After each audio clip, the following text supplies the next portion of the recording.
The old flashlight flickered as Damon Williams pushed his squeaky cleaning cart down the dark hallway. Another night, another empty building to clean. The Titan Industries facility had been abandoned for 2 years now, but someone still paid him to keep it maintained. Easy money, even if it got lonely sometimes. Damon had been working nights for almost 15 years. Started when his daughter was born and he needed the extra cash. Now she was in college, but the habit stuck. There was something peaceful about having the whole world to yourself while everyone else slept. He whistled softly as he mopped the main corridor, his footsteps echoing in the silence. The building used to manufacture spacecraft parts back when Detroit was still trying to compete with the Mars colonies. Now it was just empty offices and storage rooms that collected dust. Storage Bay 7, he muttered, reading the faded sign on the door. He'd been putting off cleaning this section for weeks. The lock was busted, and the room always gave him the creeps. But tonight felt different somehow. Maybe it was time to tackle it. The heavy door creaked open, and Damon stepped inside with his cart. The beam from his flashlight swept across the cavernous space, revealing old shipping containers and forgotten machinery. Everything looked normal until the light hit the far wall. Something massive was lying there in the shadows. Damon's heart jumped into his throat. His first thought was that someone had dumped a bunch of scrap metal, but as he moved closer, the shape started making sense. Those weren't machine parts. They were scales. Huge, dinner-plate-sized scales that seemed to shimmer even in the dim light. The creature was breathing. Barely, but definitely breathing. Damon had seen plenty of weird things during his years of night shift work. Homeless folks seeking shelter, wild animals that wandered in through broken windows, even a few drunks who got lost looking for the bathroom. But this was something else entirely. The being was enormous, easily 30 feet from nose to tail. Its body was serpentine but powerful, with 4 legs ending in claws that could probably tear through steel. 2 wings were folded against its back, though one looked damaged. The scales shifted color as it breathed, cycling through deep blues and purples that reminded him of an oil slick in sunlight. What really got to him were the injuries. Burns covered large sections of the creature's hide, and there was a deep gash along its side that looked infected. Whatever this thing was, it was hurt bad. Damon should have run. Any sensible person would have called the authorities or at least gotten the hell out of there. But when the creature's eyes opened and looked directly at him, all thoughts of escape vanished. Those eyes held intelligence. Not the simple awareness of an animal, but genuine understanding. There was pain there, yes, but also something that looked almost like hope. "Hey there, big guy," Damon whispered, his voice barely audible in the vast space. "You're not looking so good." The creature's head lifted slightly, a tremendous effort that made it shudder with pain. It watched him with those ancient-looking eyes, waiting to see what this small human would do. Damon looked at his cleaning cart, then back at the wounded being. The water bucket he used for mopping was still half full. Clean water. The creature's breathing was labored, and its tongue kept darting out as if its mouth was dry. "You thirsty?" Damon asked, feeling a little silly for talking to what might be some kind of escaped lab experiment. But those eyes seemed to understand. Moving slowly so he wouldn't startle the creature, Damon lifted the bucket from his cart. The thing had to weigh at least several tons, but it didn't seem aggressive. If anything, it looked grateful for the company. He set the bucket down within reach of that massive head and stepped back. The creature regarded him for a long moment, then lowered its snout to the water. The sound of it drinking was like a waterfall, and Damon watched half his bucket disappear in seconds. When it was done, those intelligent eyes met his again. This time, there was definitely gratitude there. Damon spent the rest of his shift in that storage bay. He cleaned the creature's wounds as best he could with the basic first aid kit from his cart, talking softly the whole time. He told it about his daughter in college, about how quiet the nights were, about how he sometimes felt invisible in a world that only cared about important people doing important things. The creature listened, occasionally making soft rumbling sounds that felt almost like responses. When dawn started filtering through the dirty windows, Damon knew his shift was ending. "I got to go," he said reluctantly. "But I'll be back tonight, okay?" By the time he returned that evening, the storage bay was empty. The only evidence of what happened were some scorch marks on the concrete floor and the lingering smell of ozone in the air. Damon stared at the empty storage bay, running his hand over the scorch marks on the concrete. 3 days had passed since that incredible night, and he was starting to wonder if he'd imagined the whole thing. Maybe Keisha was right. Maybe he really had been working nights too long. "You're losing it, man," he muttered to himself, but his fingers traced the burn patterns that definitely weren't there before. These marks were real. The lingering smell of something like burning metal and electricity was real too. He'd barely slept since that night. Every time he closed his eyes, he saw those ancient, intelligent eyes looking back at him. The memory felt too vivid to be a dream, too detailed to be some kind of hallucination brought on by too much coffee and not enough sunlight. At the diner the next morning, his friend Jerome looked at him with concern. "Brother, you look like hell. What's going on?" Damon pushed his eggs around his plate, wondering how to even begin explaining. "You ever see something that changed how you look at everything, but nobody would believe you if you told them?" Jerome raised an eyebrow. "This about that weird story you've been hinting at? Come on, just spit it out. What if I told you I met something not from this world? Something that needed help, and I was the only one there to give it." "I'd say you need to take a vacation," Jerome laughed, but his expression grew serious when he saw Damon wasn't joking. "Wait, you're being straight with me? What kind of something?" Damon shook his head. Even Jerome, who'd known him for 20 years, would think he'd lost his mind. "Never mind. Just tired, I guess." But he wasn't ready to give up. That night, he filled his water bucket before heading to Storage Bay 7. If the creature was really gone, fine. But if there was even a chance it might return, he wanted to be ready. The bay remained empty, but Damon left the water anyway. Along with some basic medical supplies he'd bought at the pharmacy. Bandages, antiseptic, pain relievers. If that magnificent being was hurt and hiding somewhere, maybe it would come back for help. Day after day, the supplies sat untouched. Damon began to feel foolish, but something kept drawing him back.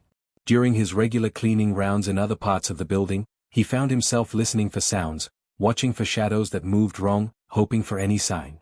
His supervisor Keisha started giving him strange looks. "Damon, you've been acting weird lately. Everything okay at home?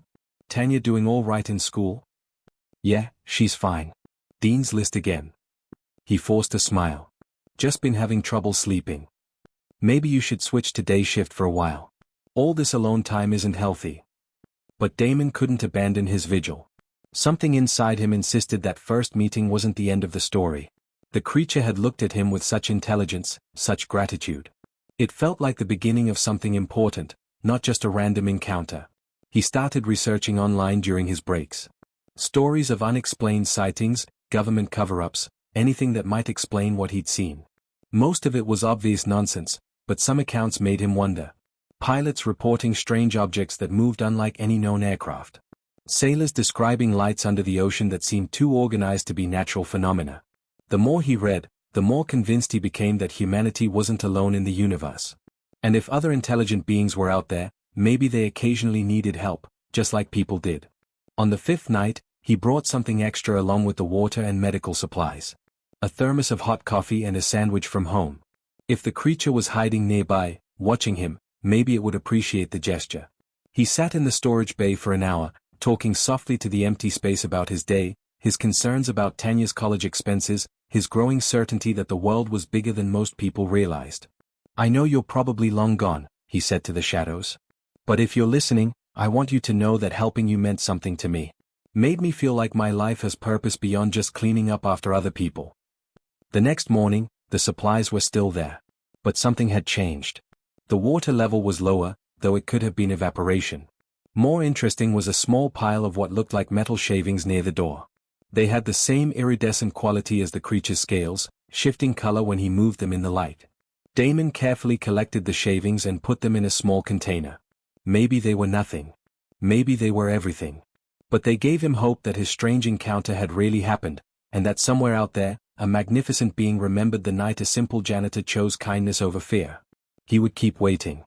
Keep watching. Keep believing that the universe was full of wonders, even if he was the only one who seemed to notice. The siren started at 3:47 a.m. on a Tuesday. Damon was halfway through mopping the 3rd floor when every emergency alert system in Detroit Colony began screaming at once. His phone buzzed with automated warnings, the building's fire alarms joined the chaos, and somewhere in the distance, he could hear the deeper horns that meant the space defense grid was activating. He dropped his mop and ran to the nearest window, pressing his face against the glass.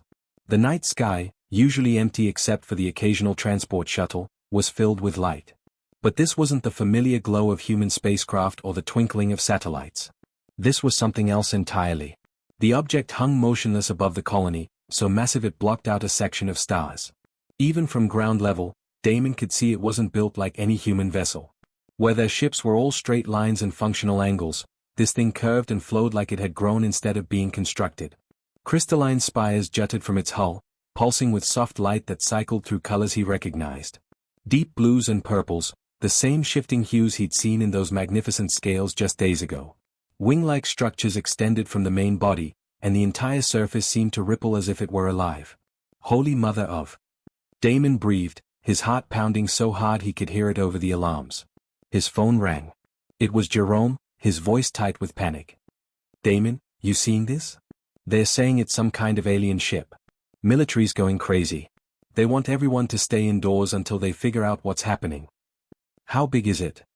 Damon asked, though he could see for himself. News is saying it's over a mile long. Maybe bigger. Thing just appeared out of nowhere. No warning, no communications, nothing. Just suddenly there, like it was always meant to be. After hanging up, Damon stood at the window for a long time, watching the ship hover silently above his world. Deep down, in a part of his mind that had been hoping and waiting, he wasn't surprised. Scared, yes.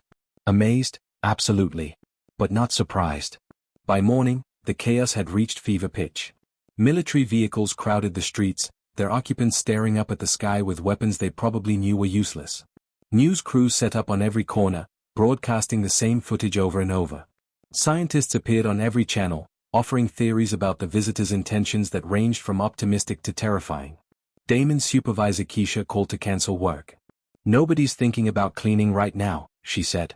Stay home until this whole thing gets sorted out. But Damon couldn't stay home. Something was pulling him toward the Titan facility, the same instinct that had kept him returning to Storage Bay 7 night after night. He grabbed his car keys and drove through streets filled with people pointing at the sky, arguing with each other about what it all meant. The building felt different when he arrived. Not empty the way it usually was, but expectant. Like it was waiting for something to happen. He made his way to the storage bay, not sure what he hoped to find there. The room looked exactly the same. His water bucket sat where he'd left it, along with the medical supplies that had gone untouched for days. But as he stood in the space where the wounded creature had lain, Damon felt a certainty settling over him like a warm blanket. This wasn't a coincidence. The timing, the ship's design, even the way it had appeared without any aggressive posturing. They hadn't come as invaders. They'd come for a different reason entirely. On the news that evening, military officials held press conferences full of words like threat assessment and defensive protocols. Politicians called for calm while simultaneously demanding action. Scientists debated whether the visitors were explorers, conquerors, or something else entirely. But none of them mentioned the possibility that maybe, just maybe, someone on that ship was looking for a particular human. Someone who had shown kindness to a stranger in need, who had offered water to a wounded being without asking for anything in return. Damon sat in his apartment, watching the coverage with growing conviction. The ship remained motionless above the colony, neither advancing nor retreating. It was waiting for something. Or someone. His daughter Tanya called from college, her voice shaking with worry. Dad, are you okay? They're saying it might not be safe there. I'm fine, sweetheart. Whatever happens, I think it's going to be okay. How can you be so calm? There's an alien ship hanging over your city. Damon looked out his window at the massive vessel, its lights pulsing in the darkness like a gentle heartbeat. Sometimes when you do something good, it comes back to you in ways you never expected. I think maybe that's what's happening here. Dad, what are you talking about? Nothing, honey. Just an old man's intuition. Get some sleep. Tomorrow's going to be an interesting day. The transmission came through every screen in Detroit Colony at exactly 6 p.m. on the third day. Television broadcasts, computer monitors, smartphones, even the digital billboards downtown, everything displayed the same image simultaneously. No warning, no hacking alerts, nothing. One moment people were watching the evening news, and the next they were staring at something impossible. The figure on the screen was clearly not human, but there was nothing threatening about its appearance. Tall and elegant, with features that seemed almost familiar despite being completely alien. Its skin had a subtle scaled texture that caught the light, and its eyes held the same ancient intelligence Damon remembered from that night in the storage bay. When it spoke, the voice was melodic and strangely soothing. People of Detroit Colony, we come in peace. We have traveled far to reach your world, but we are not here as conquerors or explorers. We seek one among you. The creature paused, and Damon felt his heart stop beating for a moment. "We seek Damon Williams, Keeper of the Night Watch, friend to the lost. If you hear our words, Damon Williams, know that we remember your kindness. We wish to speak with you." The message repeated 3 times in perfect English, then the screens returned to normal programming. But normal was the last word anyone would use to describe what happened next. Within minutes, every government official in the colony was frantically searching for information about Damon Williams. The name meant nothing to Mayor Rodriguez or General Patterson. Database searches turned up dozens of people with that name, but only one matched the description of someone who worked nights and might have encountered something unusual.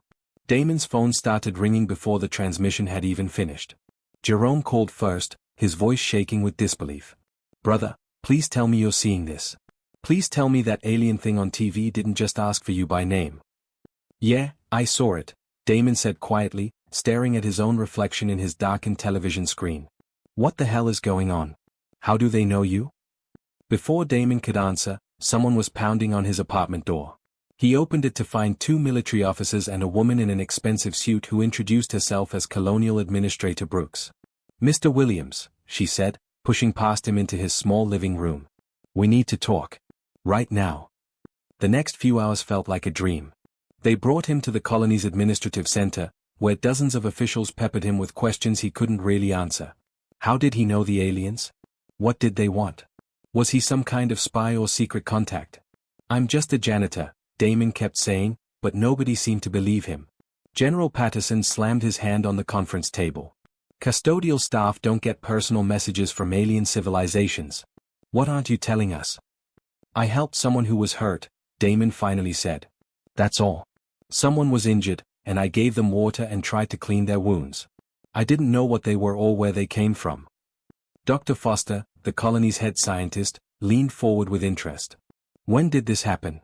Where?" "About a week ago. At the old Titan Industries building where I work nights.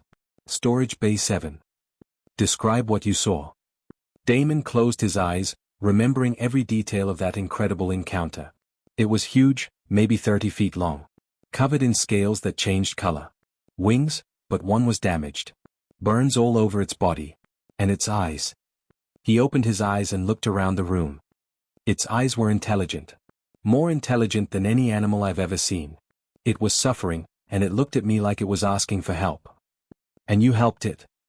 Wouldn't you? I mean, if you saw something in pain, wouldn't you try to help regardless of what it was?" The room fell silent. These were people trained to think in terms of strategy and security, protocols and procedures. The idea of simply helping a stranger, especially an alien stranger, without considering the consequences was foreign to them. Administrator Brooks spoke first. "Mr. Williams, that ship has been sitting above our colony for 3 days. Our entire defense grid is on high alert. Economic activity has ground to a halt. People are scared. And apparently, the solution to all of this is you?" "I don't know about any solutions," Damon said. "I just know that someone was hurt, and I tried to help. If that means something to them, then maybe they're not here to hurt us. Or maybe this is exactly how an invasion starts," General Patterson muttered. "With a thank you note?" Damon asked. "Sir, with respect, if they wanted to invade us, would they really need to ask permission first? That ship could probably level this entire colony without breaking a sweat." Dr. Foster nodded thoughtfully. He has a point. Their technology is clearly far advanced beyond ours.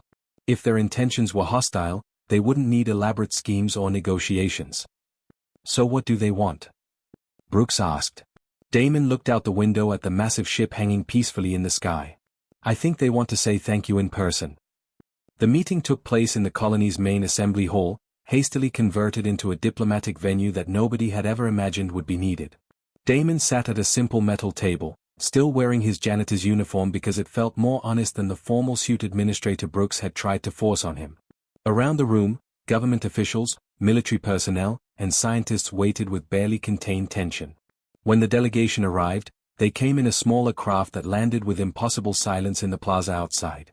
3 beings emerged, walking with fluid grace that made every human movement seem clunky by comparison. They were tall and elegant, with the same scaled skin that shifted colors in the light, the same ancient eyes that held depths of knowledge Damon could barely comprehend. The lead figure approached him directly, ignoring all the officials and their prepared speeches. When she spoke, her voice carried the same melodic quality as the transmission, but now Damon could hear something else in it, genuine warmth. "I am Commander Lyra," she said, offering what looked like a bow but felt more like a greeting between equals. "And this is Prince Thane, whose life you saved." The being beside her was unmistakably the wounded creature from Storage Bay 7. Smaller than he'd appeared lying injured on the concrete, but still impressive. New scars marked his chest and shoulder, but his eyes were bright and healthy. When he looked at Damon, those eyes filled with the same gratitude Damon remembered from that night. "You could have run," Prince Thane said, his voice deeper than his companion's but equally musical. "Most beings, when faced with something unknown, choose fear. You chose compassion." General Patterson cleared his throat loudly. "All very touching, but what do you want? Why are you here?" Commander Lyra turned to address the room, but her attention kept returning to Damon. "We have been watching your species for many years, trying to understand if you are ready for contact with the greater community of worlds. What we observed was troubling." Dr. Foster leaned forward. "What did you see?" "Wars fought over resources while some starve and others waste abundance. Leaders who speak of peace while preparing for conflict. A species with incredible potential held back by fear of those who are different." "But that's not the whole story, is it?" Damon found himself saying, surprised by his own boldness. "I mean, you wouldn't be here if that's all you saw." Prince Thane stepped closer to the table. "Exactly. Our observations showed us the worst of humanity, but they also showed us glimpses of something better. Individual acts of kindness that served no purpose except to ease suffering. People who helped strangers without reward. Small moments of grace in a troubled world. Like what you did for me," the prince continued, his gaze fixed on Damon. "You found something strange and frightening in your workplace. Instead of calling authorities or fleeing in terror, you brought water to a wounded being. You spent hours tending to injuries you didn't understand, speaking gently to ease my fear." Commander Lyra addressed the room again. "Our technology could advance your civilization by centuries. We could share knowledge of clean energy, space travel, medical techniques that would eliminate most diseases. But such gifts in the wrong hands could also destroy worlds." Administrator Brooks practically vibrated with excitement. "What would you need from us? What are your terms?" "We need assurance that this knowledge will be used wisely. And we believe Damon Williams can provide that assurance." The room erupted in confused voices. Officials demanding explanations, military officers questioning security protocols, scientists wanting to discuss technical details. But Damon just stared at the two beings who had crossed the vastness of space because of a simple act of human decency. "I don't understand," he said when the noise died down. "I'm nobody special. I clean buildings for a living." "You are someone who saw suffering and chose to act," Prince Thane replied. "In a universe full of species that have forgotten the value of compassion, that makes you extraordinary." Commander Lyra produced a small device that projected images into the air above the table. "This is our proposal. We will establish a cultural exchange center here in Detroit Colony. Our representatives will work with yours to slowly introduce beneficial technologies, always with careful consideration of the consequences. But," Prince Thane added, "we want Damon Williams to oversee all exchanges. His judgment will guide what we share and when." "That's impossible," General Patterson protested. "He has no training in diplomacy or technology assessment." "He has something more valuable," the prince said. "He has a moral compass that points toward helping others rather than gaining power." 6 months later, Damon stood in the lobby of the Detroit Colony Cultural Exchange Center, a building that had been constructed using a blend of human engineering and alien technology. The result was something beautiful and functional, with flowing curves that seemed to grow naturally from the earth. In a place of honor sat his old metal water bucket, polished but unchanged. A simple plaque beneath it read, "From the smallest acts of kindness grow the greatest friendships." Damon wasn't a janitor anymore, but he wasn't a politician or a scientist either. His official title was Director of Interspecies Relations, but what he really did was help two very different civilizations learn to understand each other. When technical discussions got too heated, he reminded everyone about the simple human value of helping others. When cultural differences seemed insurmountable, he shared the story of a wounded being who trusted a stranger with nothing more than a bucket of water. His daughter Tanya visited often, amazed at how her father had become one of the most important people in human history simply by being himself. "Dad, do you ever miss the quiet nights? Just you and your cleaning cart?" Damon smiled, watching through the window as human children played games they'd learned from young aliens, while their parents shared meals prepared with techniques from both worlds. Sometimes. But this is better. This is what the universe looks like when people choose kindness over fear.